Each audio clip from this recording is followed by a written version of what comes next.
We continue our series of 3-round mock drafts with our hometown team, the team we covered directly, the Carolina Panthers.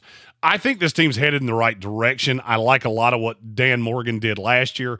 I think Dave Canales is doing a good job with Bryce Young. But you've got to do something about that defense. The defense was an absolute sieve last year.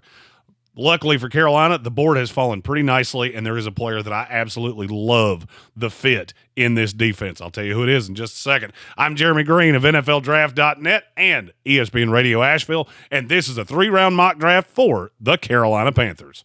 I get knocked down, I get back up. The Sportsocracy. And I'm unapologetic. Carolina's in a rough position because there are basically 5 really elite players that we all almost universally agree on, and there will be 2 quarterbacks, and they pick at 8.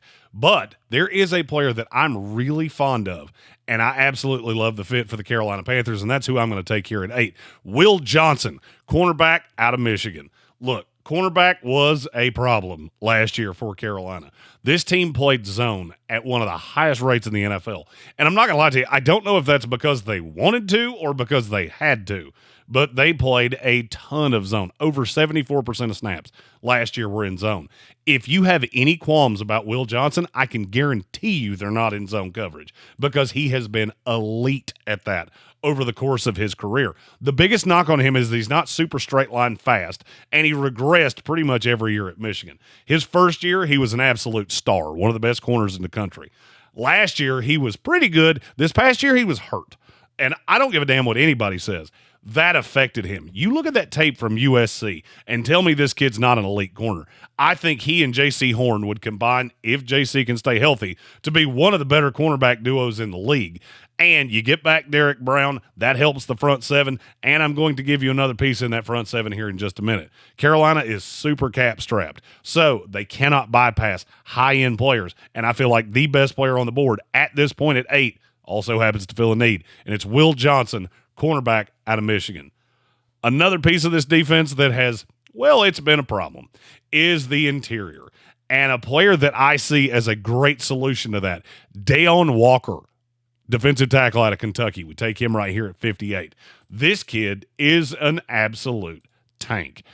As I have said with every other Kentucky player, if you look at the tape from 2 years ago when that defense was good, you look at Deone Walker and go, that's a no doubt zero tech in this league for many, many years to come. This past year, he regressed a little bit. He's a much better pass rusher right now than he is run defender. How do you mitigate that? You put him next to Derek Brown.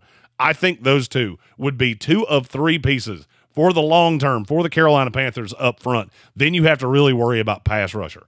I feel like Carolina will invest their free agency dollars into a pass rusher because I just can't justify taking any of them at 8. And there's not really one here that makes any sense. Carolina's in a weird position. Every year there's always a team that I talk about. I don't like where you fell in the draft. Carolina's that team this year. If they had their second-round pick, they would be able to address their need at pass rusher. They don't have that here. I think Deone Walker is the best player on the board that fills a need, and he does help the pass rush because he was a productive pass rusher at Kentucky, 10.3 pass rush win rate. Only had 4 sacks, but had 18 hurries as a true nose. That is something that would definitely help the Carolina Panthers. Now we get to their last pick. I got to do something for the offense. Look, I know they have a lot of needs on defense. You will learn about me over the course of time, if you continue to watch our videos, that I am just not one of those guys that throws defensive player after defensive player after defensive player because I don't want that many young guys contributing early. It affects all of them. There is a player still on the board, though, that will fill a need for Carolina, and that's they've got to have somebody that can hit you over the top. So at pick number 73, Isaiah Bond out of Texas. I don't believe this kid's going to go as high as everybody seems to think he is. And I'm seeing him start to slide down the board now, not because there's really anything wrong with him as a player. I just never saw him put it all together. I feel like Matthew Golden has passed him in terms of wide receivers from Texas, but this kid can absolutely fly. Had a little bit of a drop problem. Not necessarily the most refined prospect you've ever seen, but he is a player that can hit you over the top. Now, here's the reason I like him so much with Carolina. Adam Thielen is exactly the type of receiver I want him learning from. Adam Thielen will be 35 years old. 2 or 3 weeks before the season starts next year. I would have Isaiah Bond absolutely in his hip pocket to learn how to be a productive slot receiver in this league. Bond is not a big guy. He's only 5'11", about $180, but he has absolute game-breaking speed. And if you look at the receivers on this team, none of them are great over-the-top threats. And you could see in the way that teams defended Bryce Young last year that they were daring him to throw over the top because Xavier Legette is really the only one that scares you there. I add him to Jalen Coker, Legette, and Thielen, and I think Isaiah Bond a year from now can be that no-doubt over-the-top threat. I think he will help in year one, but you're looking at him for the future. Carolina's not there. I got to take the best player on the board when that player comes up. And here at 73, I think that player is Isaiah Bond.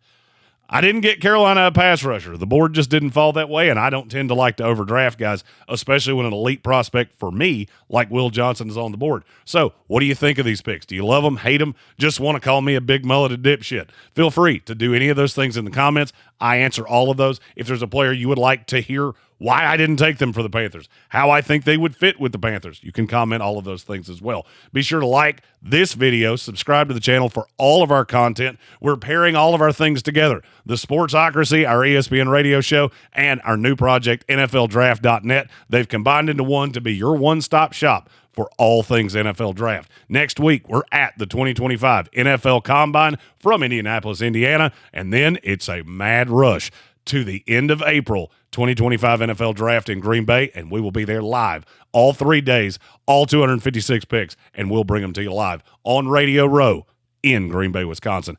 I'm Jeremy Green of ESPN Radio Asheville and NFLDraft.net, and this has been a 3-round mock draft from the Carolina Panthers. I'm unapologetic. Cancel, yeah, you can try. You can't cancel what's been tonight. I ain't been had a shit, no silver spoon inheritance. Tired of trying to be what other people want me to be, and now you get what you see.